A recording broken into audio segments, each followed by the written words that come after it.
எங்கள் பிதாவாகிய தேவனுக்கும் கர்த்தராகிய இயேசு கிறிஸ்துவுக்கும் பரிசுத்த ஆவியானவருக்கும் ஸ்தோத்திரமும் துதியும் கனமும் மகிமையும் வல்லமையும் ஞானமும் பலமும் சதா காலங்களிலும் உண்டாயிருப்பதாக. ஏசாயா தீர்க்கதரிசியின் புஸ்தகம் 66ஆம் அதிகாரம் வசனங்கள் 5. கர்த்தருடைய வசனத்துக்கு நடுங்குகிறவர்களே, அவருடைய வார்த்தையை கேளுங்கள். என் நாமத்தின் நிமித்தம் உங்களை பகைத்து உங்களை அப்புறப்படுத்துகிற உங்கள் சகோதரர் கர்த்தர் மகிமைப்படுவாராக என்கிறார்களே, அவர் உங்களுக்கு சந்தோஷம் உண்டாகும்படி காணப்படுவார், அவர்களோ வெட்கப்படுவார்கள் என்பதே. கர்த்தருடைய நாமத்திற்கு மகிமை உண்டாவதாக. சர்வ வல்லமையுள்ள தகப்பனே, உம்முடைய பரிசுத்த வார்த்தைகளுக்கு நாங்கள் அஞ்சி நடக்கத்தக்கதான கிருபை தங்கப்பா.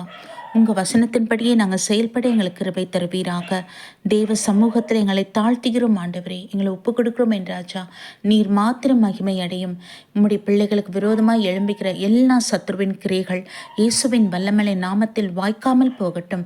ஆமீன். நீரே எங்கள் ஒவ்வொருவருக்கும் அக்கினி ஜுவாலையாய் இருப்பீராக. உம்முடைய ஊழியக்காரரை அக்கினி ஜுவாலையாய் மாற்றுவேன் என்று சொன்ன தேவன், நீர் அப்படியே நீர் செய்ய போகிற கிருபைக்கு நன்றி அப்பா, நன்றி தகப்பனே. எல்லா தீமைகளுக்கும் நீங்களாய் ரட்சித்துக் கொள்ளுங்க. ஒவ்வொரு குடும்பத்தையும் ஆசீர்வதிங்கப்பா, வேலியடைத்து பாதுகாத்து கொள்ளுங்கப்பா. தேவைகள் சந்திக்கப்பட கர்த்தர் அருள் செய்வீராக.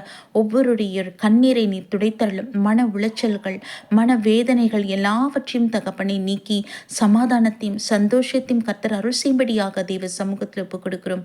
இயேசுவின் நாமத்தில் பிதாவே, ஆமேன்.